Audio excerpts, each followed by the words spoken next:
vedi, non c'è.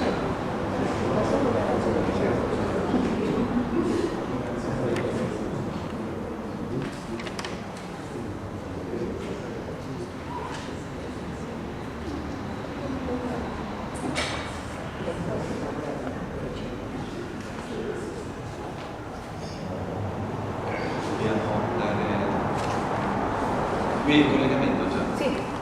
Sì. Possiamo procedere?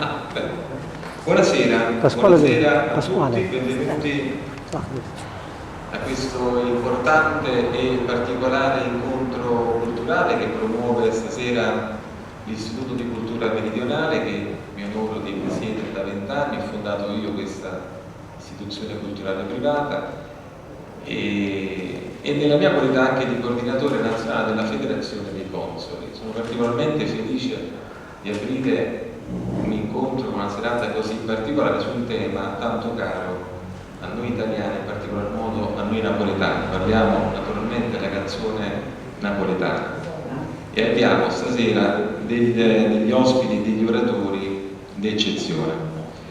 La cosa mi fa particolarmente piacere anche per questo straordinario collegamento che abbiamo con la Georgetown University, ed è un collegamento via Skype. Saluto per l'occasione il professor Del Donna, che è collegato con noi, italo-americano ma nato a Napoli, un docente importante, e dopo darà il suo contributo attraverso questo collegamento.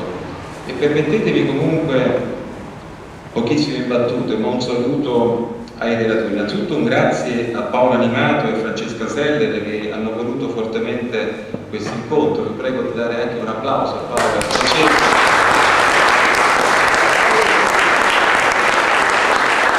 Potete sapere che io conosco Paolo da credo oltre 30 anni. Ci siamo sempre frequentati non con particolare costanza, ma negli ultimi anni ci siamo ritrovati su alcuni temi culturali del territorio. Allora mi ha dato il piacere e l'onore di accompagnarmi, di affiancarmi nelle attività, devo dire, pregevoli che l'Istituto di Cultura Meridionale da 20 anni promuove. Negli ultimi tempi, devo dire, è particolarmente intensa l'attività dell'Istituto di Cultura Meridionale. Mi piace ricordare soltanto nell'anno appena trascorso 50 grandi eventi culturali qui all'Istituto, con grandi personaggi, con grandi personalità, grandi intellettuali, grandi artisti, grandi economisti. Questo è un luogo di dibattito e discussione aperto a tutti. Mi piace ricordare che questo luogo è aperto a tutti a titolo assolutamente gratuito, quindi qui non si paga nulla, non ci sono iscrizioni, non ci sono contributi, non vengono chiesti contributi a nessuno, né al pubblico, ci mancherebbe, né ai privati. Quindi chiunque abbia qualche sana idea, qualche sana proposta culturale è benvenuto, troverà sempre grande ospitalità in questa sede, con grande davvero soddisfazione, perché credo che la cultura oggi sia uno degli elementi sui quali l'Italia, in particolare il Mezzogiorno, deve cercare di fare uno sforzo straordinario. Io del mio anche piccolo mecenatismo cerco di dare un piccolo modesto contributo. Detto questo, un grazie allora a Francesca e a Paolo, come dicevo, ma anche ai relatori, a Pasquale Scialò, al professor Anthony Del Donna, che prima già ho salutato, e alla professoressa Antonia Lezza, docente di letteratura teatrale italiana dell'Università di Salerno, allo storico Marco Rovinello, e poi un saluto ed un ringraziamento anche ai due artisti, al musicista, al soprano Paola Francesca Natale, che prima ascoltavo e evidenziava in qualche momento di lavoro, perché questa è anche sede dall'altro lato di studio legale, oltre che di consolato in Bulgaria, ma questa parte è particolarmente dedicata proprio all'attività culturale, e accompagnata poi al pianoforte dal maestro Francesco Parenti. Grazie a tutti voi di essere intervenuti, grazie a questo pubblico, devo dire, d'eccezione, ma permettetemi di fare anche una piccola ulteriore considerazione.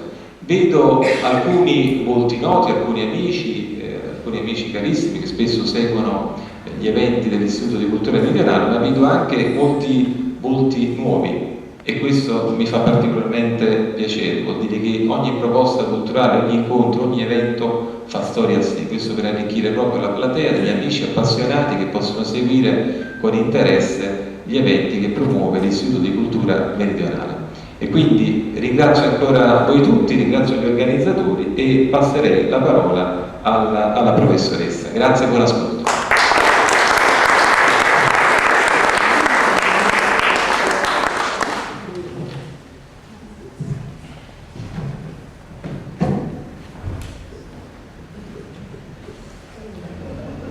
Buonasera a tutti. Bene. Lei era più là, è più là.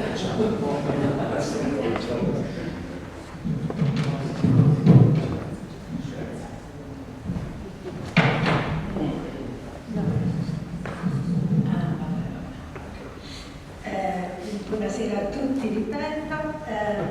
Il mio compito stasera è quello di introdurre un po' la presentazione di questo volume, intitolato appunto, intitolato alla canzone napoletana di primo Ottocento, in lingua inglese, che io ho ricevuto, ho avuto in PDF, quindi non l'ho qui con me, fisicamente, ma ho guardato appunto attentamente con moltissimo interesse ed era inevitabile che in quanto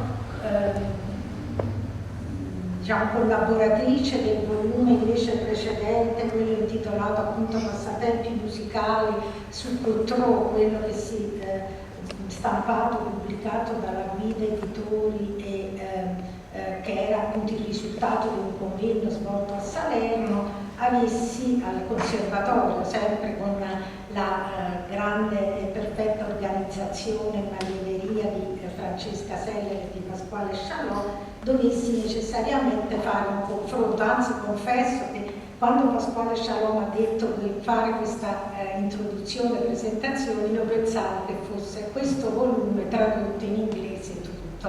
Invece poi ho visto che c'era era un discorso assolutamente diverso, molto vicino, parallelo, ma abbastanza diverso.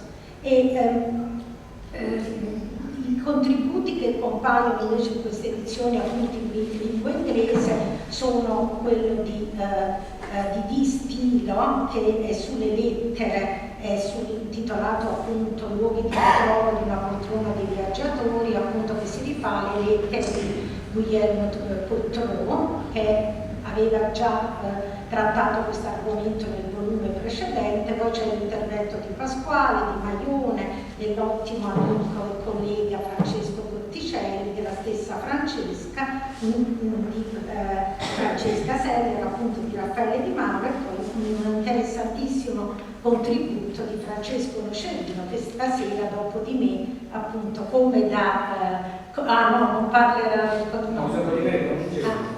Non c'è quello che non c'è. C'è. Benissimo, ma pensavo che intervenisse Nocerino, no? Invece scusa, mi sono sbagliata, pensavo che ci fosse un intervento introduttivo di Nocerino. Okay. E poi c'è appunto l'intervento di Giovanni Vitale sul dialetto, sulla lingua napoletana. Quello che ho trovato appunto scorrendo il volume, che è un volume abbastanza concorso, è appunto questo interesse enorme nei confronti, una focalizzazione su alcuni aspetti che lì nel volume precedente venivano trattati anche, ma che questa volta sono trattati in una maniera molto più, congeniale, matura come tempi che sono maturati nel frattempo, rispetto appunto ad un mercato internazionale. E questo mi sembra un'operazione molto giusta e interessante, a quello, perché noi nel volume precedente mi pare che c'eravamo, poi Scialò e Francesca Seller magari mi confermeranno questa mia lettura, ma mi sembra che ci eravamo preoccupati piuttosto della figura di Cottrau, del suo ruolo di grande editore del primo Ottocento, in rapporto alla cultura napoletana e alla cultura europea. Questo invece volume a cui oggi facciamo riferimento invece ha sicuramente una visione ampia, che guarda più ampiamente ad un mercato internazionale e soprattutto appunto americano, statunitense, dove sicuramente la canzone napoletana, la cultura napoletana è di casa, è sentita molto bene e con grande forza. Vorrei a questo proposito fare due piccoli riferimenti, sarò velocissima. Il primo è quello appunto alla figura di Cottrau, perché nel volume, quello di guida, io stesso nel mio saggio partivo dalle lettere di un melomane che aveva curato appunto il Stilo ed era il punto di partenza, che è una pubblicazione del 2010, era il punto di partenza su cui abbiamo lavorato poi parecchi per ricostruire proprio questa attività editoriale compiuta da Cottrau a Napoli e la sua solerzia, la sua idea innovativa, tant'è vero che Monnier lo definì il più diligente promotore in Napoli della letteratura straniera, e questo mi sembra già un dato molto importante, tant'è vero che io stessa citavo una lettera che mi sembrava molto significativa a conferma di questa vivacità di Cottrau, della sua sagacia, del suo coraggio, insieme alla vivacità di una città come Napoli, che però gli aveva dato anche delle amarezze, perché a un certo punto in questo epistolario lui dice anche che questa città a un certo punto l'aveva anche deluso, quindi diciamolo tutto, la città è sempre una città difficile, non è una città facile. E nello stesso tempo però insisteva molto su questa vivacità. Queste tematiche sono riprese sotto vari aspetti, in vari punti nella edizione inglese, e questo mi fa molto piacere perché è importante che la nostra cultura veicoli in un ambiente come quello attuale di anglofono e comunque negli Stati Uniti, dove devo dire con molta franchezza, ritorno da un viaggio di lavoro, di studio negli Stati Uniti, devo dire che negli ultimi, rispetto al mio viaggio precedente, ho trovato una certa, diciamo, come dire, un certo limite, non una crescita negli studi di nostri lingua italiana. Ho trovato un rallentamento che è dovuto sicuramente ad una situazione di tutte le università, non solo statunitensi, ma le università italiane ed europee, dove appunto per ragioni che sono noti a tutti quelli che occupano più o meno del nostro settore, cioè quello che è gli studi universitari, per rispondere a dei criteri in Europa, in Italia del 3+2, in Europa diciamo delle riforme varie, si è cercato poi di come dire, compattare i corsi in un certo modo, cioè tutto quello che è apparso come studi un po' più, come si diceva una volta, monografici, oggi vengono etichettati come studi di nicchia e spesso sono un po' abbandonati. Per cui anche negli Stati Uniti, se noi pensiamo ai tempi memorabili delle elezioni americane di Calvino, o pensiamo ai tempi ancora precedenti della diffusione del romanzo appunto del secondo Novecento in alcune città, in alcune università degli Stati Uniti, adesso abbiamo, e l'ho constatato anche numericamente, una flessione. E quindi un volume del genere, che è un volume dotto ma nello stesso tempo divulgativo, che è un volume interessante e colto ma nello stesso tempo diciamo esauriente, potrà, io penso, svolgere una funzione importante a livello non soltanto di studi universitari più avanzati, poi il collega di Georgetown ci darà conferma, ma anche attraverso appunto una divulgazione di questo scenario culturale della Napoli e dell'Europa, perché attraverso Cottreau si indaga sull'Europa del primo Ottocento rispetto appunto alla cultura e alla società americana. Ultima cosa e chiudo. Volevo fare un accenno, non perché forse di parte, ma mi piaceva appunto citare il saggio di Francesco Cotticelli, che è un collega che si occupa più o meno, insomma, di cose simili a quelle di cui mi occupo io, il quale appunto, partendo dai teatri di Napoli di Benedetto Croce, fa un approfondimento molto intelligente, molto acuto, attraverso appunto una serie di esempi importanti tra la funzione, il ruolo che ha avuto per esempio un autore come Giambattista Lorenzi a Napoli e la commedia di Cerlone, proprio rispetto al panorama teatrale della prima metà dell'Ottocento. E poi correda, diciamo, e anche questo è molto interessante, questo nel precedente volume era un po' solo accennato, correda questo nuovo saggio di un elenco molto dettagliato degli edifici teatrali che erano attivi appunto negli anni in cui Cottreau ha operato e ha lavorato intensamente. Anche questo mi sembra per un mercato straniero importante, cioè il recupero dei luoghi che magari rischierebbero di essere dimenticati, che sono quei luoghi teatrali, proprio quegli edifici dove si concentra non solo la storia del teatro, ma la storia della cultura e dell'architettura della nostra città, della nostra meravigliosa città. A questo punto quindi cedo la parola al collega di cui ho sbagliato il cognome, a cui non ho attribuito il cognome giusto, e diciamo, invito tutti, appena poi questo volume sarà disponibile, a come dire, consultarlo, diffonderlo attraverso i propri canali, anche diffonderle, diciamo, come dire, i riferimenti bibliografici e editoriali, perché credo che sia a questo punto un dovere di tutti noi implementare questo patrimonio. Grazie.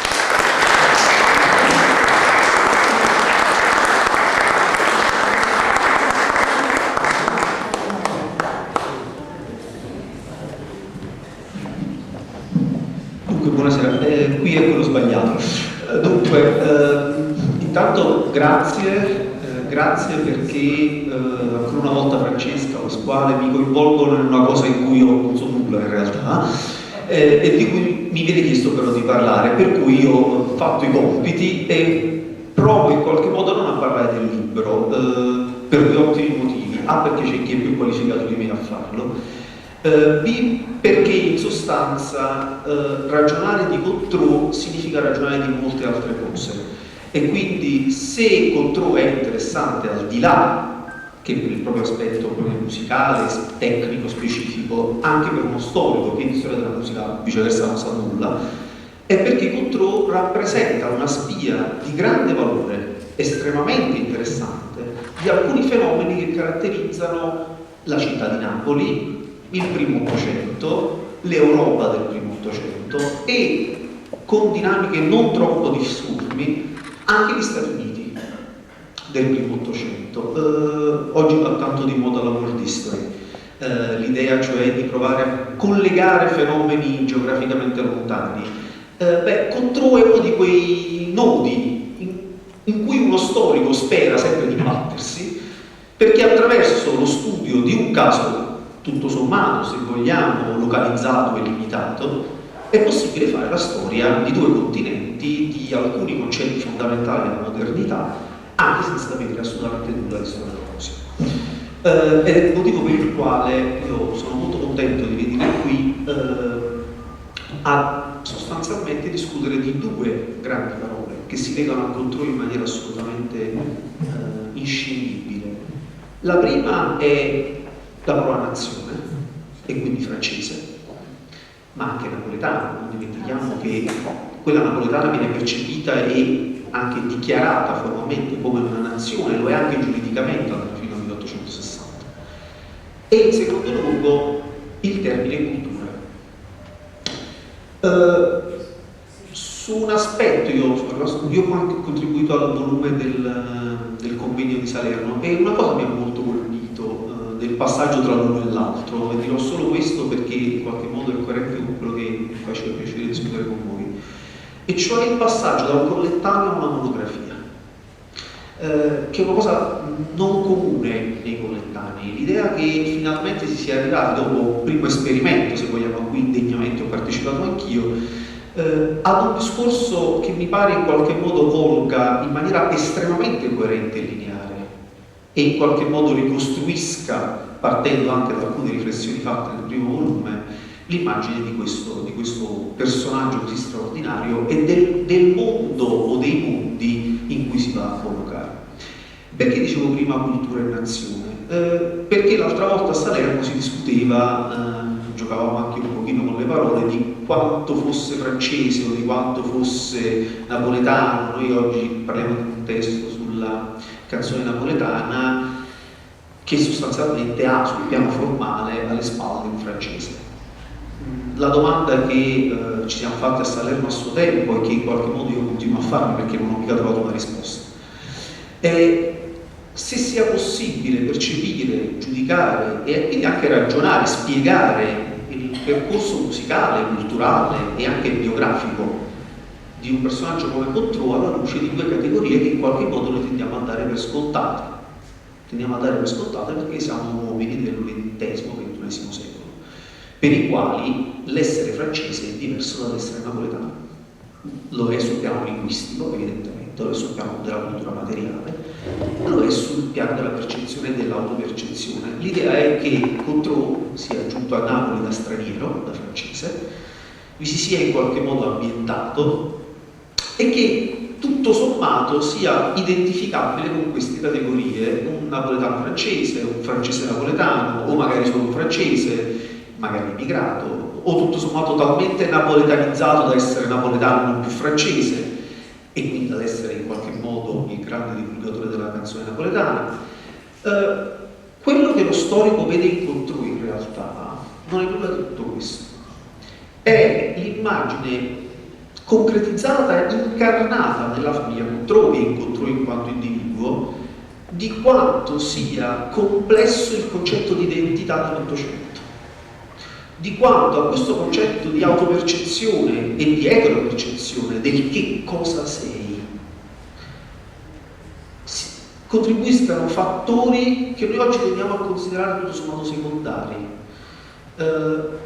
Piccolo excursus necessario: Napoli è una grande eccezione dell'Ottocento. Napoli, Marsiglia, Genova, insomma alcune grandi città mediterranee si caratterizzano rispetto a tutte le più grandi metropoli europee, e Napoli all'epoca è una grande metropoli, per essere città dalla straordinaria contiguità sociologica delle loro popolazioni. Ancora oggi chi vive in città sa benissimo che alcuni dei quartieri bene della città, delle grandi strade dello shopping, sono contigue, vicinissime, come ha scritto Macri tempo fa, ai quartieri più popolari.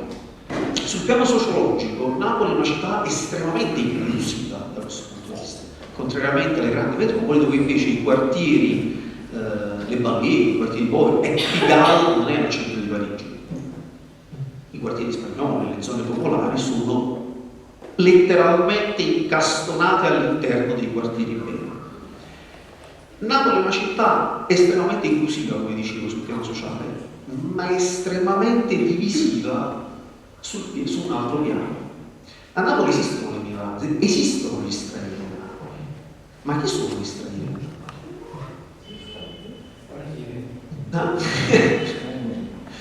Sono non i francesi o gli svizzeri o i tedeschi o coloro i quali parlano altre lingue, sono tendenzialmente i non cattolici. Questa è la grande questione che lo storico vede in Cotrou e che per esempio non vede in altri importanti personaggi francofoni della cultura napoletana dell'epoca o dell'economia napoletana dell'epoca. Penso ai Merikoff, per dirne uno, i Violieri, eccetera. o ad alcuni altri francesi, che sono giuridicamente francesi come Contreau, ma che non si percepiscono, che quantomeno non sono percepiti dalla cittadinanza come estranei, pur parlando una lingua che tutto sommato è diversa. Contreau da questo punto di vista è l'esempio evidente di come in una metropoli ottocentesca, in particolare una metropoli come Napoli, l'essere, il convenire su alcuni elementi cardine della dimensione religiosa consenta di superare radicalmente, di ignorare tout court alcuni elementi culturali che per noi invece sono in qualche modo prioritari rispetto a quello religioso.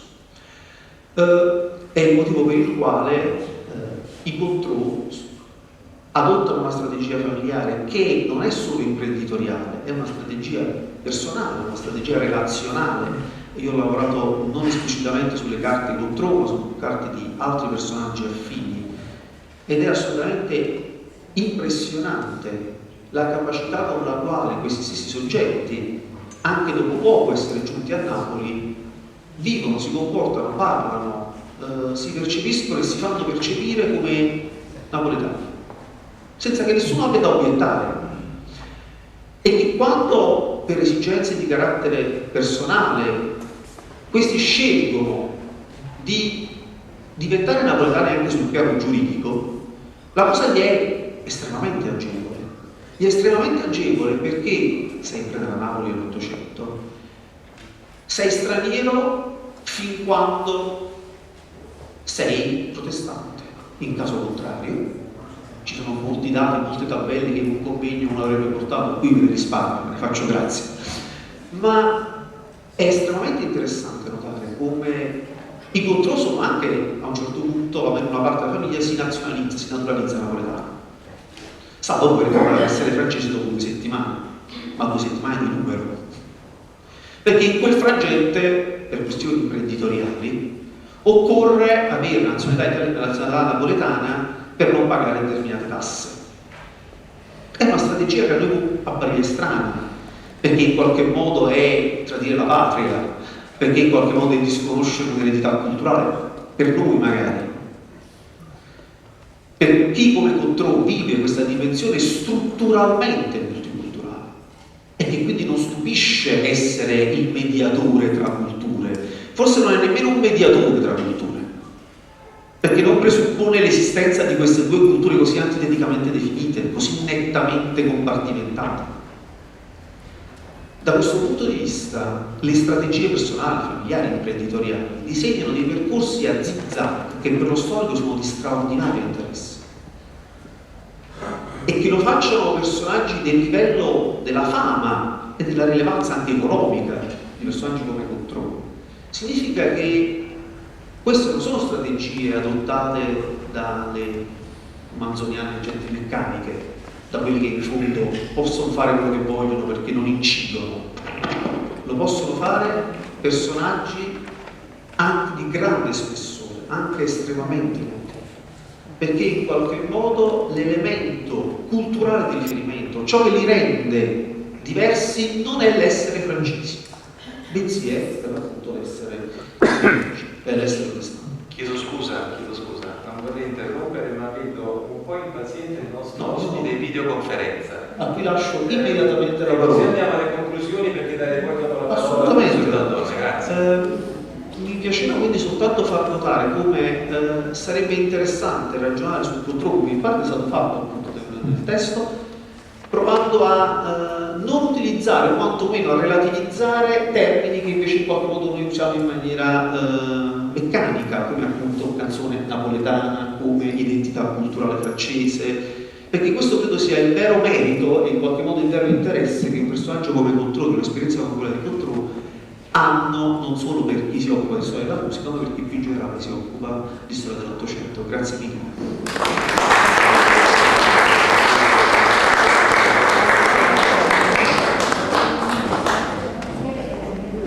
Ringraziamo l'intervento dell'illustre docente e adesso Anthony, sei in collegamento? Can you hear me? Sei in collegamento? Ok, allora intendiamo molto bene. Prego Anthony, grazie innanzitutto di essere intervenuto e grazie anche della tua paziente attesa, sei in collegamento da 1 ora e mezzo, davvero ti ringraziamo. Prego. Buonasera a tutti a Napoli. Buonasera, buonasera.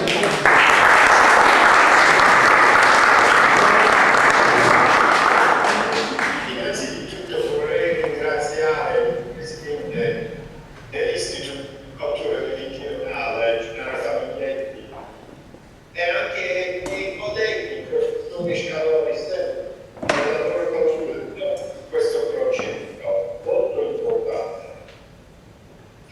A parte di interessi genetica, perché mia madre è di Napoli e anch'io sono nato a Napoli, la tradizione della canzone napoletana è importante non solo per ragioni musicali.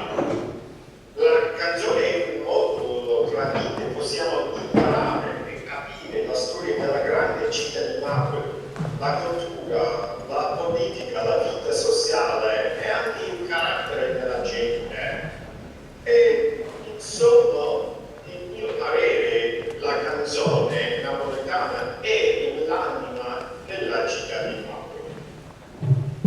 Come avete saputo, nel 2013 il professor Scalosser e io abbiamo organizzato e ospitato un convegno a Fiesole in collaborazione con la Società Italiana di Musicologia, ad l'Università, Georgetown Università, una sede per gli studenti americani che vogliono studiare all'estero.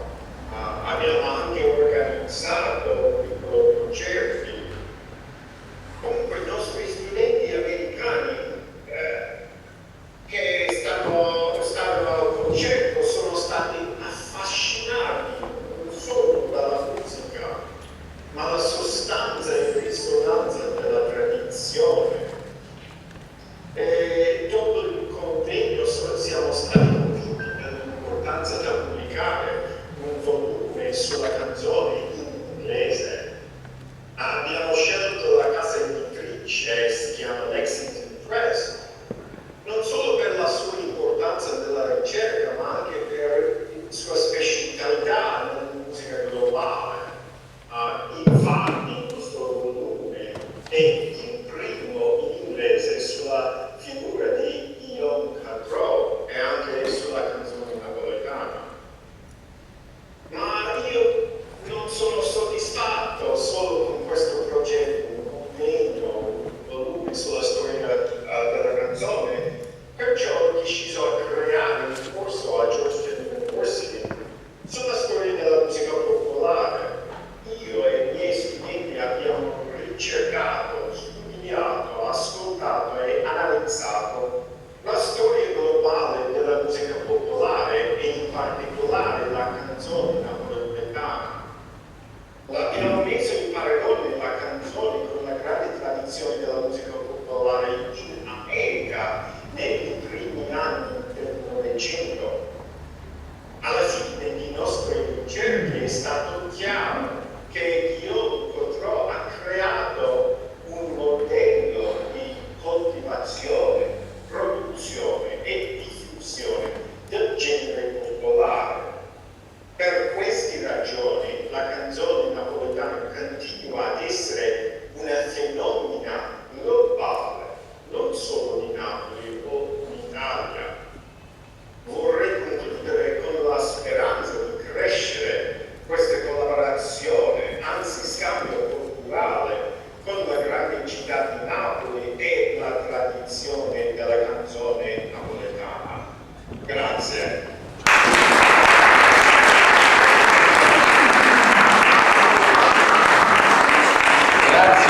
Grazie Anthony. Siamo tutti assolutamente d'accordo che la canzone napoletana è un fenomeno globale, di questo noi napoletani come te siamo fieri e davvero orgogliosi, ma lo saremo ancora di più quando tu sarai presto a Napoli e ci darai l'onore di essere qui all'Istituto di Cultura per discutere e per analizzare altre tematiche di questo argomento. quindi spero tu possa essere presto a Napoli e insieme organizzare un incontro culturale. Mi ascolti, Anthony? Non mi sento, scusa. Non hai ascoltato? Purtroppo non ho ascoltato niente, il collegamento cade. Dicevo che ti aspettiamo presto a Napoli per un incontro culturale qui all'istituto. Vabbè. Grazie allora, grazie. Ciao Anthony, a presto, ciao.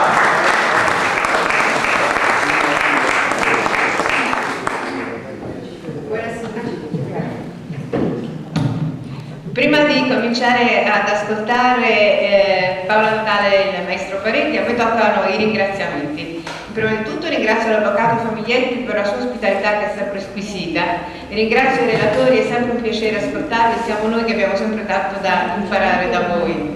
Ringrazio Georgetown e Anthony Del Donna che con noi ha lavorato in perfetta sintonia per fare un prodotto che per noi era un salto nel vuoto, una bella novità. Però noi pensiamo che è inutile studiare e scrivere tante belle cose se poi non le conosce nessuno. Andare all'estero, quando ci confrontiamo con l'estero, ci rendiamo sempre conto che poiché scriviamo in italiano, pensano che in Italia non si faccia niente o quasi, che noi ci adattiamo a leggere e a studiare in lingua straniera. Questo non accade, al contrario, purtroppo. Quindi questa è stata la nostra sfida e la novità che volevamo fare.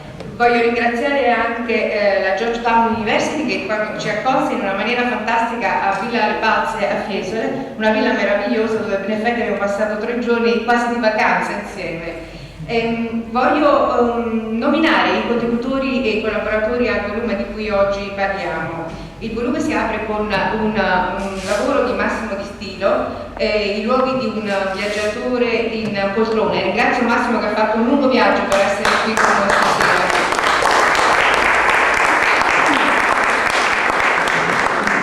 Il lavoro prosegue con il saggio di Pasquale Scialò, Origini, paternità e nuove ipotesi sui passatempi musicali, dove lo studioso riflette su come Cotrò inventi, rielabori, prenda spunto da opere teatrali per creare questa sua raccolta, che è un po' l'oggetto del nostro lavoro, questi famosi passatempi musicali di cui tanto state sentendo parlare stasera.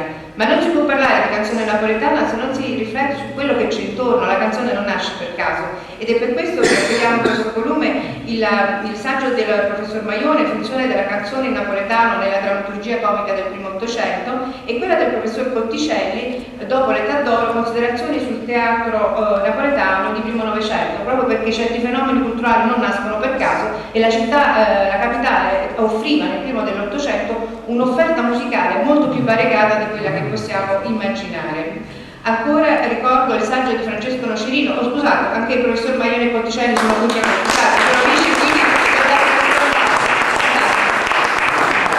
c'è poi il saggio del professor Nocerino che anche qui ringrazio di essere qui con noi, che si è interessato degli strumenti musicali che si usavano a Napoli in quel periodo, in particolare del pianoforte che accompagna tutte le canzoni napoletane che crea e pubblica Guillaume Cotrò. Ancora c'è una bella riflessione del professor Vitali, che questa volta non c'è stasera con noi, proprio sul linguaggio, sul dialetto napoletano. Infine un mio saggio su quale analizzo la figura di Guillaume Cotrò non come imprenditore, soprattutto come editore, perché questo è l'aspetto che mi interessava maggiormente, e Raffaele Di Mauro che mette in confronto le matrici urbane e popolari di queste canzoni. Infine un ultimo e sentito ringraziamento agli eredi di Cotrò che ancora una volta stasera sono qui con noi, il dottor Catenacci, la professoressa Castellano, che ci stanno seguendo.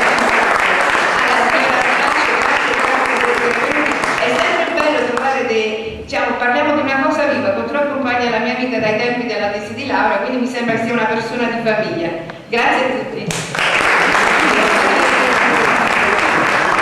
A questo punto io direi, se il maestro Paretti e la professoressa sì, ci cominciano a far sentire in 2 parti alcune delle canzoni di Guillaume Cotrò.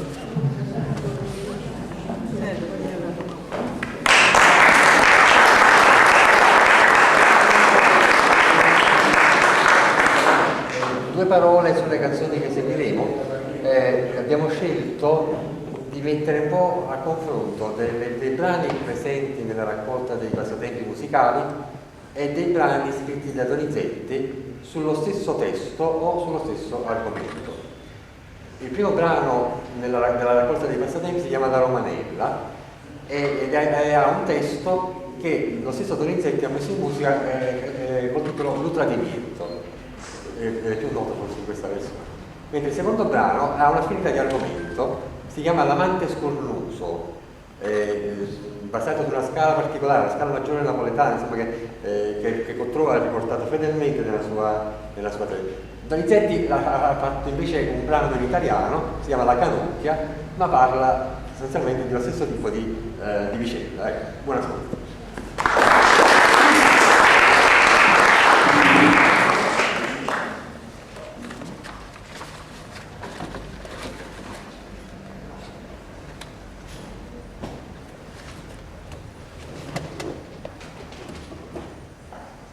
Tu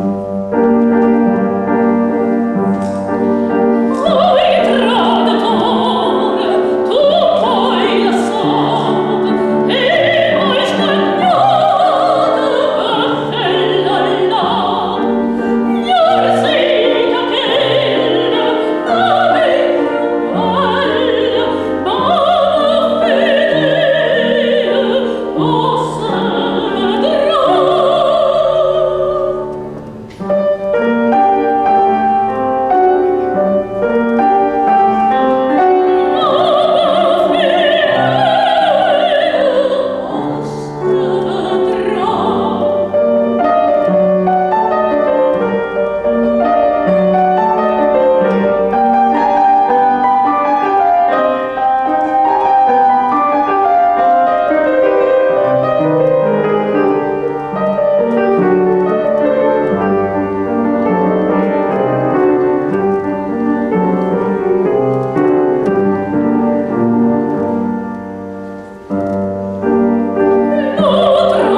sente? Si sente, sì. Ora, grazie, intanto anch'io ringrazio sentitamente l'avvocato Tomiglietti per aver preso questa iniziativa, per ospitare la presentazione di questo volume. Ringrazio naturalmente anche gli autori qui presenti che ci hanno accompagnato in questo lavoro lungo, anche molto delicato, perché diciamo l'editoria americana è molto diversa da quella italiana. Noi siamo molto abituati a scrivere in maniera piuttosto complessa, con periodi secondari, invece lì funziona poco questo, quindi abbiamo dovuto fare un lavoro anche concettuale proprio di riconfigurare il nostro pensiero secondo appunto un mercato americano. Ma vorrei fare un piccolo passo indietro, che è questo: perché contro? Perché poi tutto sommato sono 5-6 anni che noi ci stiamo dedicando a quest'autore. Sì, ha scritto delle belle canzoni, tutto quello che noi sappiamo. Io credo che però ci sia una ragione profonda, almeno questa è la mia ragione. Cioè, io credo che la musica vocale a Napoli, diciamo almeno dal primo Ottocento ai tempi nostri, avrebbe avuto tutt'altro segno senza la presenza di una figura del genere. Tutt'altro segno dal punto di vista sia musicale, estetico, quindi diciamo della forma della musica vocale, sia dal punto di vista oggi diremo del marketing, dal punto di vista della imprenditorialità. Cioè questa è una figura che è stata capace di coniugare in maniera esemplare questi due elementi. Prima di andare avanti, io sarò molto veloce, non voglio fare una lezioncina, diciamo, però ci sono alcune questioni che vanno un attimo subito chiarite, perché noi sappiamo che il termine canzone e il termine popolare sono due espressioni di un'ambiguità e di una, diciamo, molteplicità di significati enormi. Quindi dobbiamo un attimo dire brevemente qualche cosa. Quindi Cottrau lavora sulla musica vocale del primo Ottocento, lavora su questo materiale raccogliendo in parte, diciamo, sul campo, ci diremo, quindi andando in certi luoghi per ascoltando queste musiche, e in altri casi invece ascoltandole o facendole suonare da quelli che sono i fogli volanti o le copielle, sono due cose diverse. Quindi diciamo questa trascrizione semicolta che veniva diffusa in diversi luoghi della città, nei mercati, nelle fiere, nelle piazze, eccetera.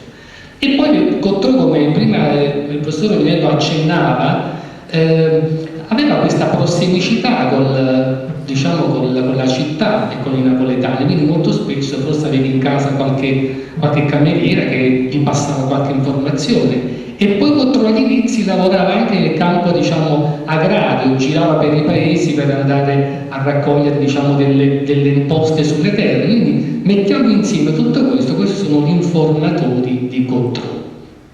E dunque il materiale che Cottrau raccoglieva non era un materiale immediatamente legato alla canzone, ma a diverse forme di tradizioni orali dell'area mediterranea. Quindi non siamo in presenza di una canzone. Cottrau ascolta questo materiale, pensa da imprenditore, quindi che potrebbe essere un materiale che funziona, e da musicista ne coglie degli aspetti originali. Guardate che un orecchio esterno è sempre più forte di un orecchio interno. Cioè anche le grandi invenzioni, le grandi proposizioni della musica napoletana sono state fatte grazie ai musicisti che vengono dall'esterno. Questo è un orecchio più vergine, coglie più facilmente, ma anche molti tedeschi. Qui c'è stasera, vedo un responsabile del Goethe Institute, c'è Kopisch, tutte persone che hanno avuto un ruolo determinante nello sviluppo della canzone. Allora, Müller, grazie a Müller, noi conosciamo Müller, che sapete tutti che era, diciamo, l'autore dei versi dei lieder tedeschi di Schubert.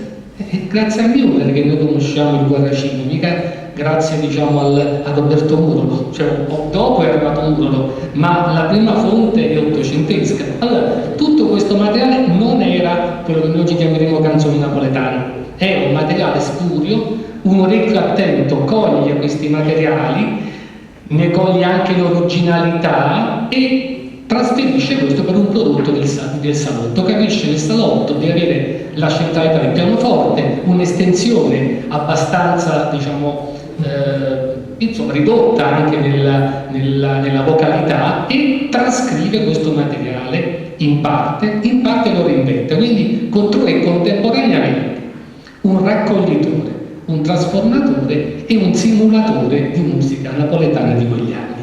fa tutte e tre le cose contemporaneamente. E fa tutto questo con l'intelligenza dell'imprenditore, cioè sapendo che per il salotto andava bene un certo tipo di musica, con un certo tipo di testo. Controllo semplificava il testo, depurava il testo di alcune espressioni che riteneva potessero essere espressioni quindi magari un po' troppo audaci. E quindi questa è la grandezza di quest'uomo, che raccoglie tutta la tradizione musicale orale preesistente e la riconfigura in un oggetto musicale che è quello, diciamo, della canzone da salotto del primo Ottocento. Questo per cui senza controllo non avremmo poi avuto uno snodo del passaggio successivo, cioè non saremmo arrivati a quello che normalmente chiamiamo la canzone napoletana classica o d'autore, che dal punto di vista cronologico datiamo verso la fine del secondo Ottocento.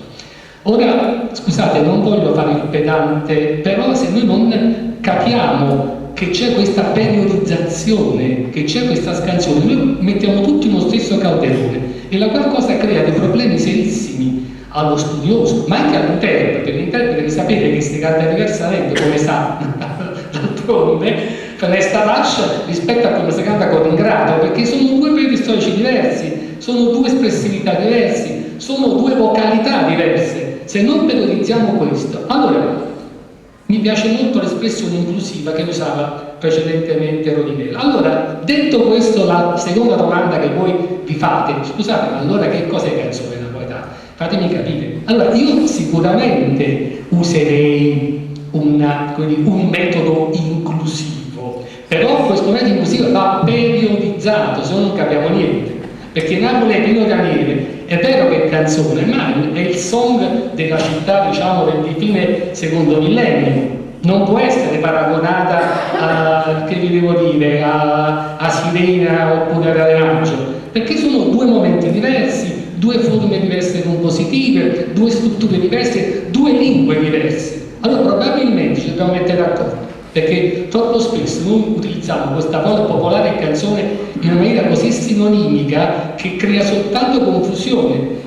Si crea confusione agli ascoltatori e noi passiamo per i barbosi che sono soltanto lì a mettere, come dire, le transenne tra un periodo e l'altro. E questo mi sembra, cioè, non è giusto, né che noi siamo accusati, né tantomeno che le persone confondano con tale normalità un secolo dall'altro.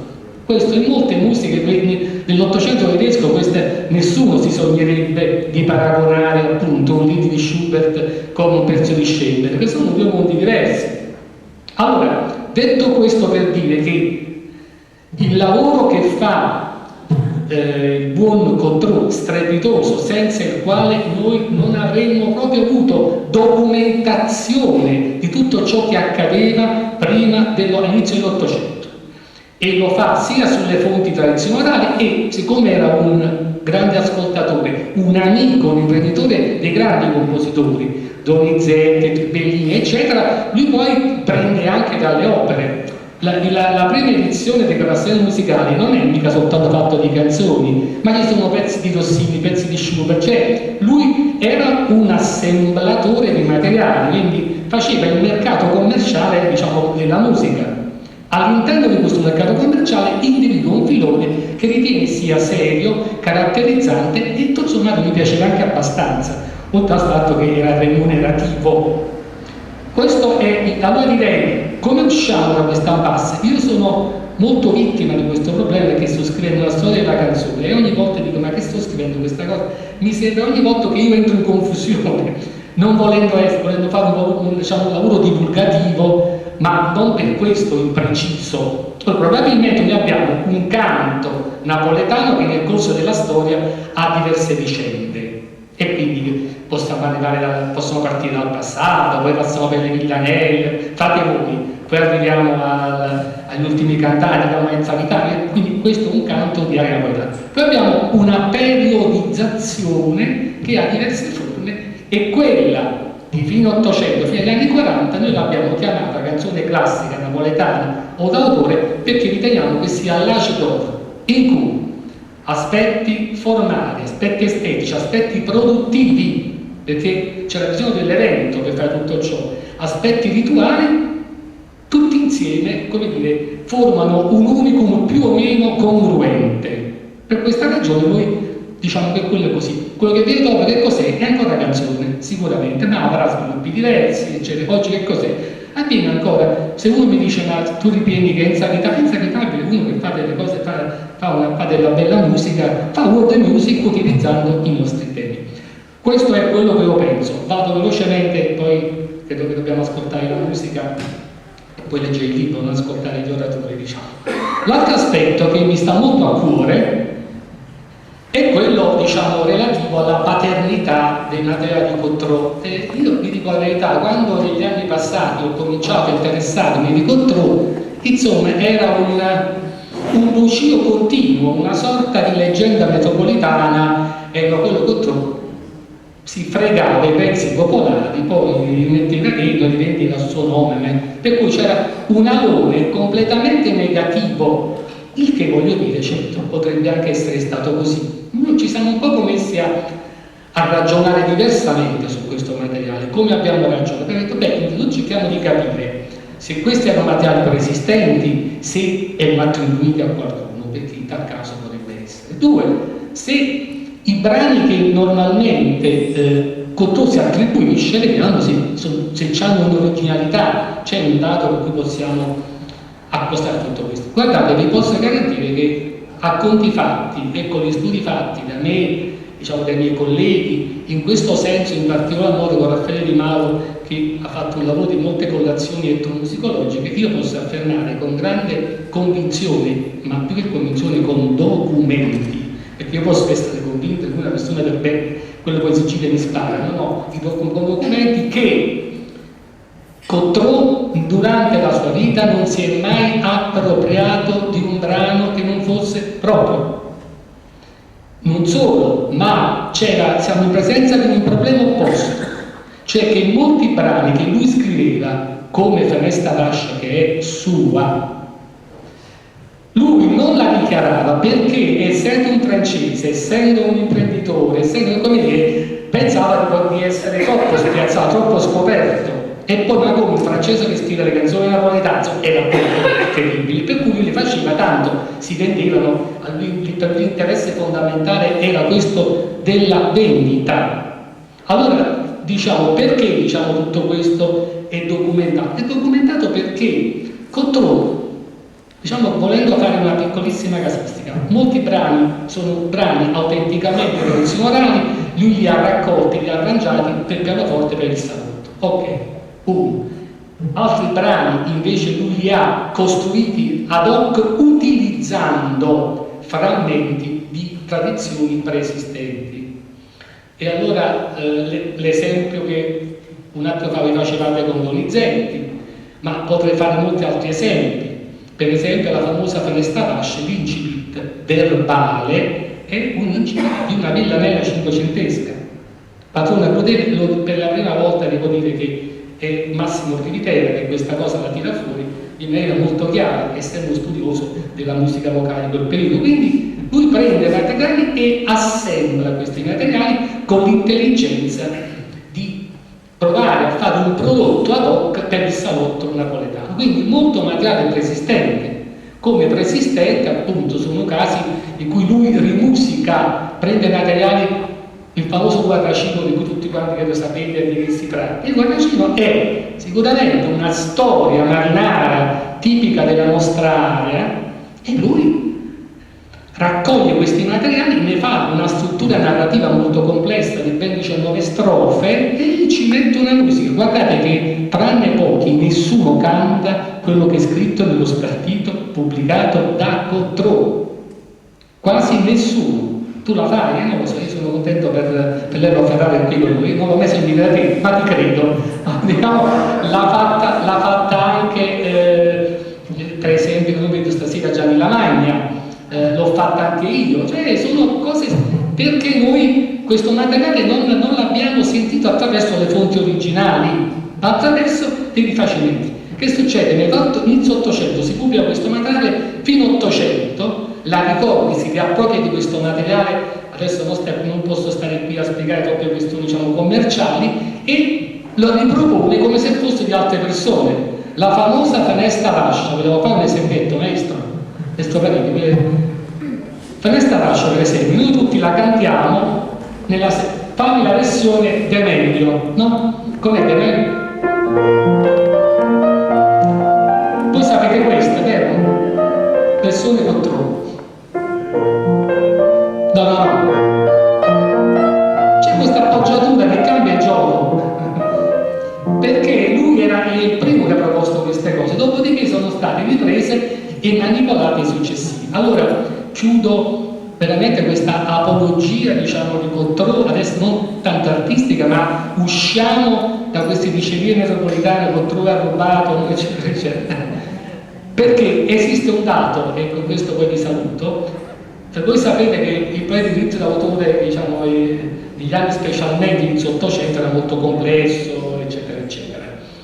Nel 1965 viene introdotto il diritto d'autore in Italia, ma Cottrau non c'era più, c'era il figlio Teodoro, geniaccio anche lui, autore di canzoni bellissime, Santa Lucia, La Palomella e tante altre, tra l'altro avvocato, quindi persona che aveva anche certi strumenti, diciamo, sul diritto d'autore, e lui, devo leggere un passaggio della legge, se no non si capisce perché, diciamo, sarò veloce.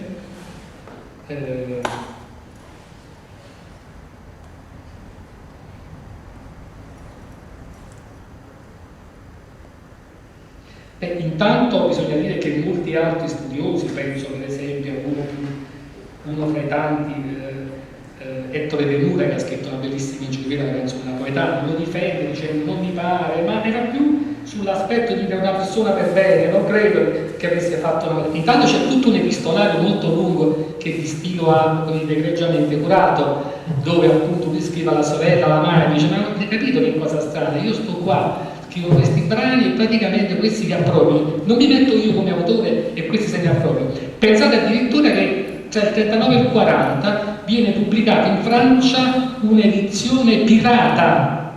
Pensate, cioè i francesi cominciano a capire che questo anche da loro potesse interessare. Non solo, ma pensate che nel salotto parigino della sorella di Guillaume Cottrau circolano grandi compositori, circola Chopin, circola Liszt. Liszt ascolta questo brano e lo inserisce Guarracino, Lupino Muzzicato e qualche altro adesso non mi viene in mente, e Fenesta Lascia nel suo Année Pellerinaggio, quindi un'opera colta che gira tutta Europa. Quindi parliamo di una figura internazionale che già in Europa si capiva che stava costruendo, diciamo, una nuova forma comunicativa legata alla musica vocale. Allora, nell'edizione 1865, quindi in questa edizione si legge pubblicazione registrata il settembre 1865 negli articoli del Ministero dell'Agricoltura, Industria e Commercio secondo la legge 25 giugno 65. Quindi già il frontespizio ci fa capire che noi abbiamo messo questo materiale utilizzando la legge. Proprio in base a quest'ultima legge, oltre alla tutela di materiali comprovata paternità, c'è questo famoso articolo 2 che secondo me è un articolo geniale perché fa sì che tutti possono fare tutto. E allora dice, aspettate un attimo,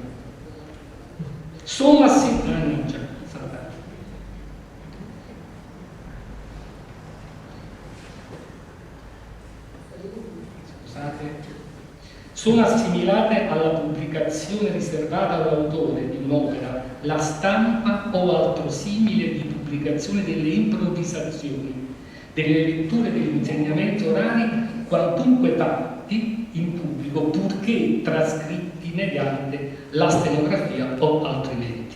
Il che significa che se io sono, senza andare un po' più indietro, no? Se io sono oggi un ricercatore, vado in Nuova Zelanda, mi sento in un posto, un canto, lo prendo, lo trascrivo, le cose, è mio. Questo è il problema che rispetto alla tradizione il diritto d'autore non ha mai risolto questo problema. Che fa?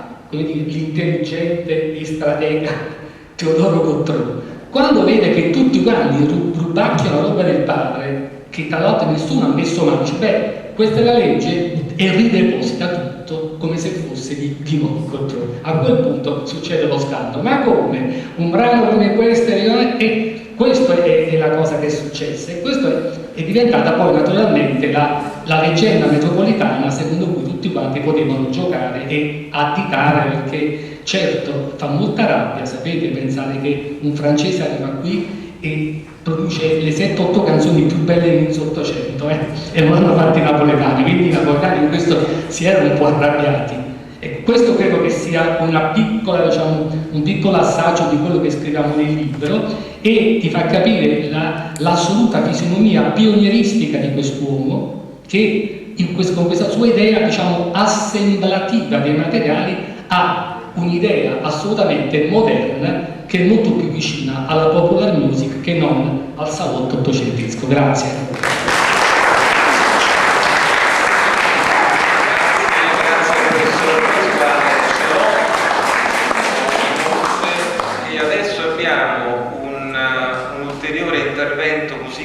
Di Paola Francesca Natale, accompagnata da Francesco Pareti. Prego.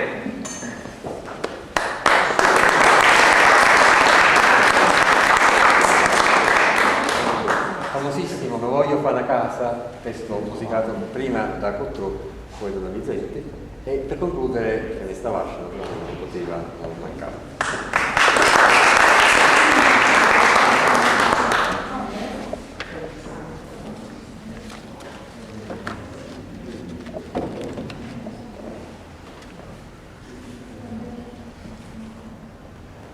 Oh,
Grazie a tutti quanti voi di essere intervenuti così numerosi a questo incontro culturale straordinario, che io definisco davvero straordinario, tra l'altro permettetemi anche in questo contesto particolarmente adatto sia per l'acustica sia anche per la storia probabilmente artistica, culturale e musicale che ha caratterizzato questo palazzo a Lotta e questo piano nobile, questo stesso palazzo. Voglio ringraziare nuovamente i docenti, i relatori che sono intervenuti, quindi i professori Pasquale Sciolò, la professoressa Francesca Seller, Anthony Del Donna, che non vedo, forse più collegato, forse è saltato il collegamento, comunque lo ringraziamo davvero tanto per aver partecipato così a lungo in questa videoconferenza, lo storico Marco Rovinello e la professoressa Antonia Lezza e i grandi artisti, la soprano Paola Francesca Natale, bravissima, davvero complimenti, ancora un applauso, e il maestro Francesco Parenti. Grazie a tutti quanti voi, grazie anche agli illustri ospiti del pubblico. Della Nunziatella, non sapevo di questa appartenenza, di questa... La moglie. E la moglie? La moglie sua è discendente di Cottone. La moglie, quindi comunque insomma indirettamente è un... Bene, buona serata.